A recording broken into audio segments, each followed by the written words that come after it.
Good morning, students. We are discussing about various process of thermodynamics. Now we will start first law of thermodynamics.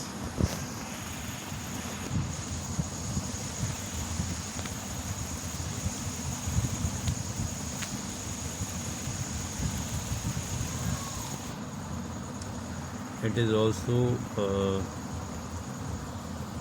named as float in short, or it is also called as law of energy conservation, and it has been studied in various respect. In many ways you will see that energy is conserved, and it is the universal law. What actually it says the total energy of universe is always conserved. आपने class 10th में physics में एक इसके ऊपर derivation किया था, है ना। उसमें क्या था कि कोई ऑब्जेक्ट है वो नीचे से, है ना, ऐसे ऊपर जाता है या फिर ऊपर से नीचे आता है। तो स्टार्टिंग में उसकी जो एनर्जी है दैट इज़ स्टैटिक एनर्जी या पोटेंशियल एनर्जी, और फिर वो ऊपर जाता है तो उसकी काइनेटिक एनर्जी में उसकी स्टैटिक एनर्जी चेंज होती है। एक पॉइंट ऐसा आता है कि फिर उसकी जो टोटल एनर्जी है वो पोटेंशियल एनर्जी हो जाती है, फिर वो नीचे आता है तो उसकी काइनेटिक, मतलब एक जो एनर्जी का फॉर्म है ना, one form of energy changes into another form of energy, और it again changes into the its own original form of energy. हम कई सारे एग्जांपल्स देखते हैं अपने डेली लाइफ में, है ना। डेली लाइफ में कई एग्जांपल्स देखते हैं कि वहाँ पर एक सोर्स ऑफ एनर्जी होता है और वो डिफरेंट फॉर्म्स में चेंज हो जाती है उसकी जो एनर्जी है ना। जैसे हम अगर अपने हाउस में देखें तो इलेक्ट्रिसिटी का हम जब फ़ैन के फॉर्म में यूज़ करते हैं तो वो काइनेटिक एनर्जी में यूज हो जाता है। मोटर उसको मैकेनिकल एनर्जी में चेंज कर देती है ना। अब जैसे सनलाइट है वो रेडिएशन एनर्जी है, वो केमिकल एनर्जी में चेंज हो जाती है प्लांट्स में जब उससे फूड बनता है ना। और हम जो फूड डाइजेस्ट करते हैं उससे केमिकल एनर्जी फिर किस में चेंज हो जाती है, मैकेनिकल एनर्जी में चेंज हो जाती है। तो ओवरऑल जो कंक्लूज़न है ना, वो ये कहता है कि जो एनर्जी है दैट इज़ कंजर्व्ड। एनर्जी को ना हम डिस्ट्रॉय कर सकते हैं और ना ही एनर्जी को हम क्रिएट कर सकते हैं, केवल उसके फॉर्म को हम चेंज कर सकते हैं। इसका एक और फॉर्म है कि total energy of isolated system is always conserved. कोई भी एक सिस्टम है जिसको हम स्टडी करना चाह रहे हैं, है ना, ये सिस्टम है, तो उसकी जो टोटल एनर्जी होगी वो क्या रहेगी, कंजर्व्ड रहेगी, है ना। जितनी उसकी एनर्जी है वो उतनी ही रहेगी, उसे ना हम ऐड कर सकते हैं ना ही डिस्ट्रॉय कर सकते हैं। Absolute value of E can never be calculate, only change in value of E can be calculated. हाँ, एक और देखिए यहाँ पर स्टेटमेंट आता है फर्स्ट लॉ का कि जो हमारी ई है उसकी जो एब्सोल्यूट वैल्यू है उसको हम कैलकुलेट नहीं कर सकते। देखिए क्यों नहीं कर सकते हैं, उसको पहले यहाँ समझ लेते हैं हम। जो एब्सोल्यूट वैल्यू है किसी भी सिस्टम की that is represented by E, और कुछ बुक्स हैं उसमें उसे यू से रिप्रेजेंट करते हैं। तो देखिए जो ई की वैल्यू है वो किसी एक पार्टिकुलर काइंड की एनर्जी नहीं है, बल्कि एक वो सिस्टम के अंदर जितनी भी पॉसिबल टाइप्स की एनर्जी हो सकती हैं जो उससे एसोसिएटेड हैं उन सब का सम होता है, उसको हम बोलते हैं इंटरनल एनर्जी। जैसे अगर कोई गैस है तो गैस में देखिए 3 टाइप्स की तो मोशंस होती हैं, और किसी भी मोशन से एसोसिएटेड एक एनर्जी होती है ना। विदाउट एनर्जी के हम मूव नहीं कर सकते, ना ही कोई मोशन उसमें से हो सकता है। तो ट्रांसलेशनल, रोटेशनल, वाइब्रेशनल, ये तीनों एनर्जी हो गई, उनके बीच में बॉन्डिंग होता है ना। अगर जैसे H2 मॉलिक्यूल है तो उसकी बॉन्डिंग एनर्जी हो गई, लेटिस एनर्जी हो गई, है ना। कई टाइप की एनर्जी इसमें हो सकती है, उसको हम बोलते हैं ई। तो इसको कैलकुलेट करना पॉसिबल नहीं है। तो हम क्या करते हैं, उसको कैलकुलेट करने के लिए इसका डेल्टा ई लेते हैं। डेल्टा ई का मीनिंग ये है कि उसकी पहले कोई भी एनर्जी है E1, ठीक है। अब हम उसका स्टेट चेंज करके उसको E2 में ले जाते हैं। तो इन दोनों का जो डिफरेंस होगा, उसमें जो एनर्जी रिलीज़ हुई या फिर है ना एब्जॉर्ब हुई, उसको हम कैलकुलेट कर सकते हैं और उसी को हम क्या बोलते हैं, डेल्टा ई। अच्छा, एक और समझिए, it is an extensive property. हमने पढ़ा था 2 टाइप की प्रॉपर्टी होती है, एक इंटेंसिव होती है, एक एक्सटेंसिव होती है। एक्सटेंसिव वो होती है जो साइज़ और नंबर ऑफ़ पार्टिकल्स पर डिपेंड करती है। दूसरा, it is a state function. State function का मतलब होता है कि ये इनिशियल स्टेट और फाइनल स्टेट है ना, इन पर डिपेंड करेगी कैसे हम यहाँ जा रहे हैं, ऐसे जाएं या ऐसे जाएं या ऐसे जाएं, इस पर डिपेंड नहीं करेगी, ठीक है। तो इंटरनल एनर्जी के बारे में हमने 2 बातें यहाँ जानी। पहली कि ये कोई एक इंडिविजुअल एनर्जी नहीं है, बल्कि जितनी भी टाइप की पॉसिबल एनर्जी किसी सिस्टम में या किसी मौलिक मतलब गैस के सैंपल में या सॉलिड के सैंपल में हो सकती हैं, उन सब का एसोसिएशन है। और ये हमारी स्टेट फंक्शन है और टेम्परेचर पर ये डिपेंड करती है। अगर हम टेम्परेचर ज़ीरो कर दें तो उससे क्या होगा, जो टोटल एनर्जी चेंज है दैट विल बी ज़ीरो। अब देखिए, हम इसके बिहाफ पर जो मैथमेटिकल फॉर्म है फर्स्ट लॉ ऑफ थर्मोडायनेमिक्स, उसकी बात करेंगे। तो देखिए, सिस्टम की जो टोटल इंटरनल एनर्जी है वो कितनी हो गई, ई हमने मान ली E1। कितनी मान ली, E1। अब हम क्या करते हैं, सिस्टम को हीट प्रोवाइड कर रहे हैं कितनी, Q। और जब सिस्टम को हम हीट प्रोवाइड कर रहे हैं Q और उसको हम कुछ वर्क भी कर रहे हैं दैट इज़ W, सिस्टम की हेल्प कर रहे हैं, ठीक है। और उसकी जो इनिशियल एनर्जी होगी सिस्टम की दैट इज़ E1। अब देखिए, जब E1 पर हम क्या कर रहे हैं, कुछ उसको हीट दे रहे हैं और उस पर कुछ वर्क भी कर रहे हैं, तो उससे क्या होगी, इसकी स्टेट चेंज हो जाएगी। E1 से सिस्टम पहुंच जाएगा हमारा कहाँ पर, E2 में, ठीक है। तो इसको हम ऐसे रिप्रेजेंट कर सकते हैं, E2 equal to E1 plus Q plus W। यानी जो ये वाली फॉर्म होगी है ना, वो डिपेंड करेगी किस पर, कि पहले उसकी एनर्जी क्या थी, उसको हमने कितनी हीट प्रोवाइड की और उसके थ्रू उसने कितना वर्क उस पर किया या उसने किया, उन सब के सम के ये इक्वल हो जाएगा। अब यहाँ पर हमने एक और बात बताई कि जो उसकी जो फर्स्ट एनर्जी है उसको हम मान सकते हैं लेकिन कैलकुलेट नहीं कर सकते, है ना। तो हम क्या करेंगे, इसको रीअरेंज करेंगे इक्वेशन को और यहाँ से क्या निकाल लेंगे, डेल्टा ई। डेल्टा ई से क्या होगा कि E2 माइनस E1 हमारा निकल जाएगा, ठीक है। उन दोनों का डिफरेंस, यानी पहले जो एनर्जी थी E1, बाद में कितनी हो गई E2, इन दोनों का जो डिफरेंस है उसको हम कैलकुलेट कर सकते हैं। तो यहाँ से क्या हो जाएगा, delta E equal to Q plus W।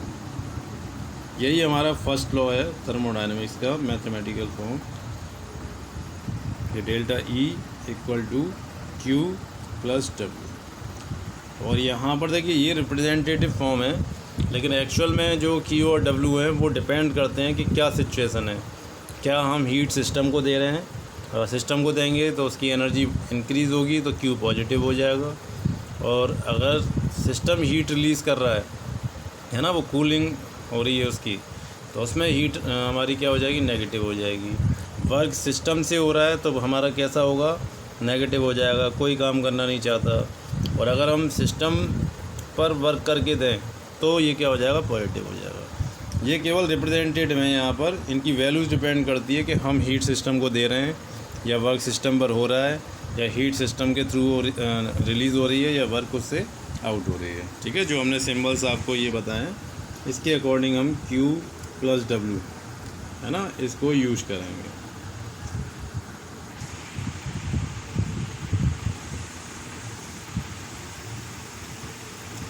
अब देखिए, इसका एक यहाँ पर एप्लीकेशन दिया हुआ है कि delta U equal to delta E और डेल्टा U, ये दोनों एक ही हैं, है ना। इससे आपको कंफ्यूज नहीं होना है। डेल्टा ई या डेल्टा यू, ये इंटरनल एनर्जी जो होती है उसका रिप्रेजेंटेशन है, या तो ई से रिप्रेजेंट करें इसको या यू से। अब देखिए, और जो हीट है हमारी क्यू, उसको डेल्टा क्यू से हमने रिप्रेजेंट किया, डब्लू को डेल्टा डब्लू से किया। अब डेल्टा डब्लू जो होता है ना, वो एक्चुअल में क्या है, तो देखिए इसके लिए एक यहाँ पर डायग्राम दिया हुआ है, हम उसको समझ लेते हैं।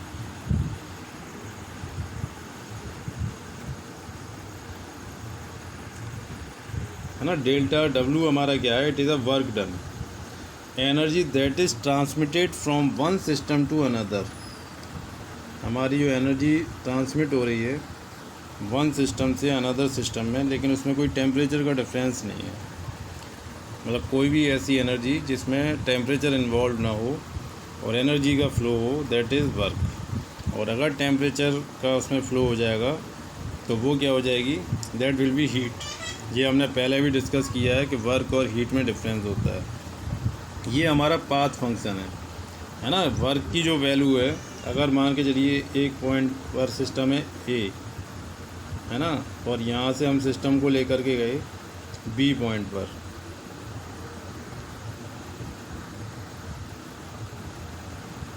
और यहाँ से यहाँ पहुँचने के कई मेथड हैं, या तो हम डायरेक्ट पहुँच जाएं, या ऐसे पहुँच जाएं, या ऐसे पहुँच जाएं। तो इन तीनों ही वेज में जो वर्क डन होगा दैट विल बी डिफरेंट।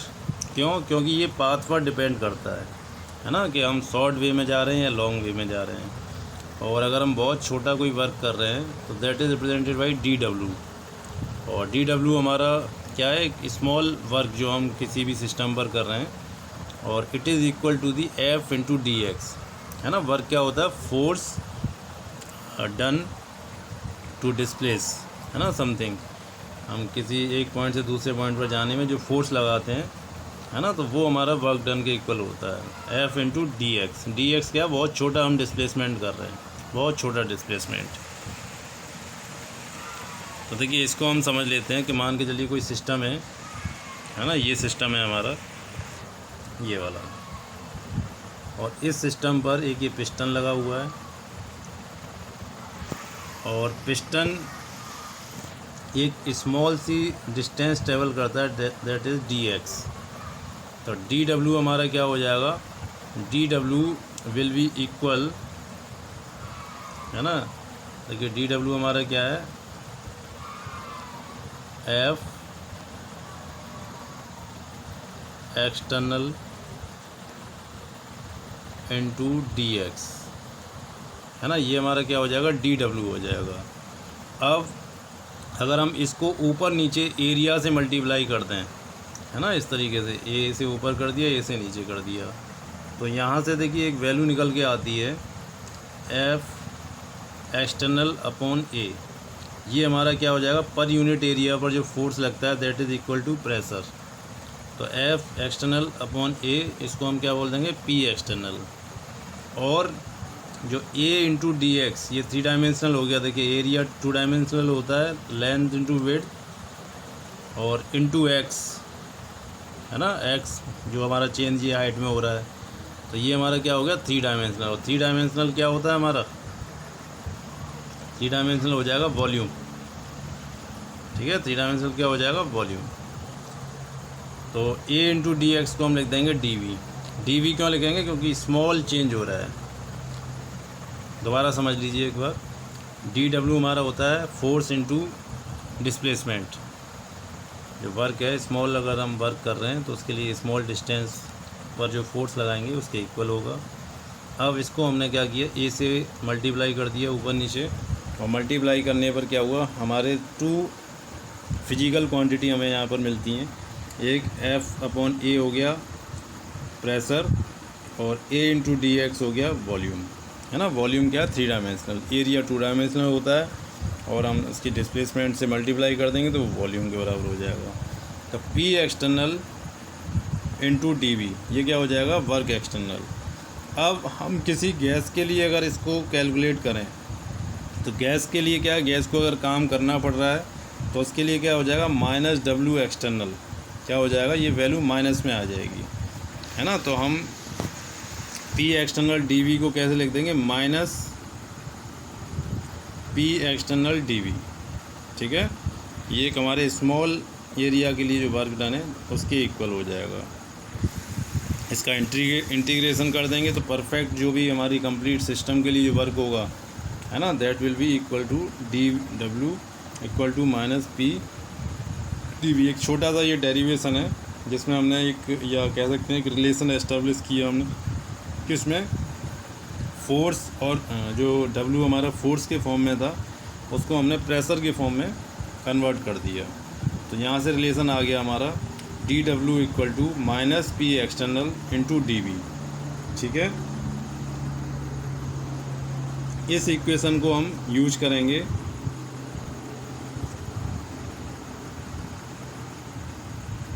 यहाँ पर। देखिए हमारा फॉर्मूला क्या था,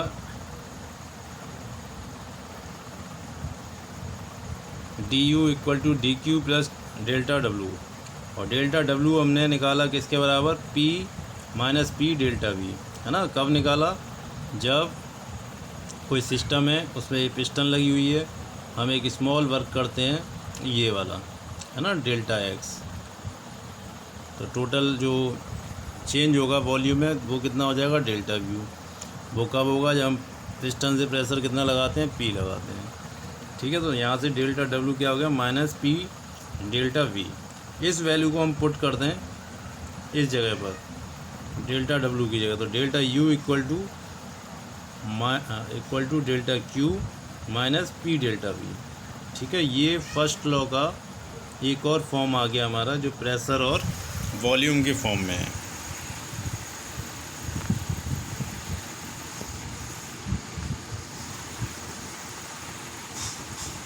अच्छा, उसी में हमने जो अभी इक्वेशन स्टडी किया उसमें क्या फॉर्मूला था हमारा, delta U equal to Q plus P delta V, या sorry minus P delta V. ठीक है, तो यहाँ पर हम हीट की बात करते हैं, तो हीट हमारी क्या है, it is also a path function. देखिए डब्ल्यू भी पाथ फंक्शन है और जो हीट है वो भी हमारी पाथ फंक्शन है। पाथ फंक्शन का मतलब ये है कि अगर हम सिस्टम की स्टेट को चेंज करते हैं, उसको चाहे हम एक स्टेप में करें या एक से ज़्यादा में करें, तो जो क्यू की वैल्यू मिलेगी वो कभी भी सेम नहीं मिलेगी, है ना। वो हर बार क्या हो जाएगी, चेंज हो जाएगी। क्यों चेंज हो जाएगी, क्योंकि वो पाथ पर डिपेंड करती है। और इसको हम कैसे कैलकुलेट कर सकते हैं, या तो हम इस फॉर्मूले को लगा दें, delta U equal to Q plus W, है ना। यहाँ से हम क्यू निकाल सकते हैं, हमारे पास डेल्टा यू की वैल्यू होनी चाहिए और वर्क डन होना चाहिए। या एक और इसका मेथड है, हम क्या कर सकते हैं, हीट कैपेसिटी अगर हमारे पास है तो उसके थ्रू हम इसको कैलकुलेट कर सकते हैं। हीट कैपेसिटी भी हमारी पाथ फंक्शन होती है। तो थोड़ा सा हम समझ लेते हैं हीट कैपेसिटी क्या है। हीट कैपेसिटी को हम ऐसे डिफाइन करते हैं, heat required to raise the temperature of the system. ये हमारा कोई सिस्टम है ना, इसका टेम्परेचर है T। अगर हम क्या करें, इसके टेम्परेचर को राइज़ कर दें कितना, 1 डिग्री सेंटीग्रेड, तो उसके लिए हमें जो इसको हीट प्रोवाइड करनी होगी 1 डिग्री राइज़ करने के लिए, है ना, that will be equal to the heat capacity. Heat capacity को हम किससे रिप्रेजेंट करते हैं, CT से।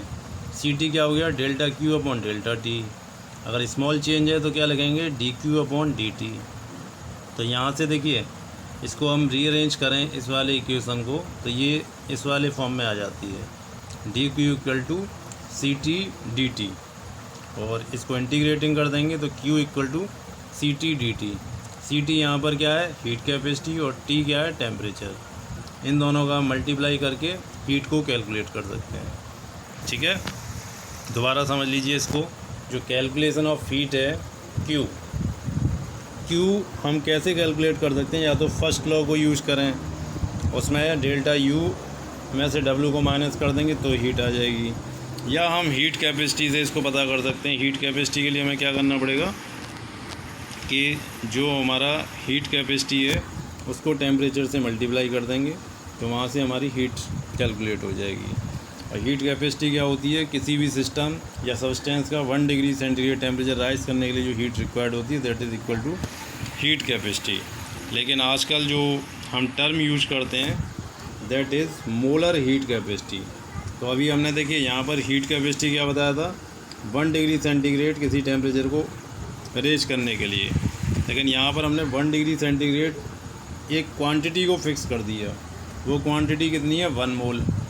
1 मोल सब्सटेंस का 1 डिग्री सेंटीग्रेड अगर हम टेम्परेचर राइज कर दें, उसके लिए जो हीट रिक्वायर्ड होगी that will B molar heat capacity. इसको हम सी से रिप्रेजेंट करते हैं। देखिए दोनों फार्मूले सेम है हमारे, dQ/dt, ये भी dQ/dt, केवल n से डिवाइड कर दिया। n क्या है, कितने नंबर ऑफ मोल्स हैं, बाकी सारी चीज़ें हमारी सेम रहेंगी। यहाँ पर देखिए Q = CT dt आ रहा है, यहाँ पर Q = क्या आ गया, n CT और टेम्परेचर डिफरेंस, केवल मल्टीप्लाई किससे किया हमने, n से। मोलर हीट कैपेसिटी क्या है, इन टर्म्स ऑफ मोल। एक और टर्म है हमारा that is specific heat capacity. Specific heat capacity में हम क्या करते हैं, जहाँ पर मोलर हीट कैपेसिटी उसमें मोल को यूज किया, यहाँ पर हम यूज करते हैं 1 ग्राम को। और जब ग्राम को यूज कर रहे हैं तो मास है, तो n की जगह पर क्या आ जाएगा, मास आ जाएगा। बाकी सारी चीज़ें सेम रहेंगी। Q = dQ ms delta T। देखिए तीनों को देख लीजिए एक बार, यहाँ पर क्या हो जाएगा, Q = CT डेल्टा T। किसी भी सब्सटेंस के 1 डिग्री टेम्परेचर राइज करने के लिए हीट रिक्वायर्ड है दैट इज़ हीट कैपेसिटी। अगर 1 मोल करते हैं, n से मल्टीप्लाई करते हैं तो NCT, that will B molar heat capacity. Specific heat capacity क्या होगी, किसी भी सब्सटेंस के 1 ग्राम को, ठीक है।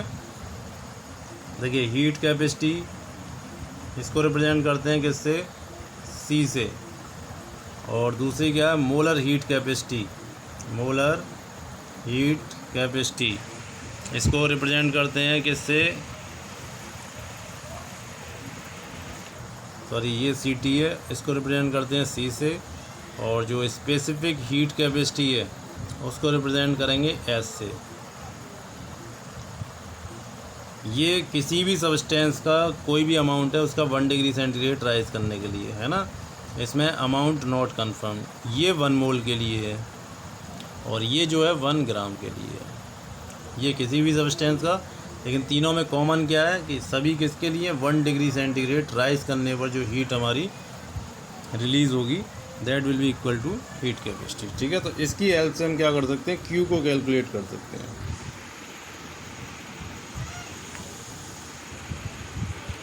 वर्क डन हमने डिस्कस कर ही लिया,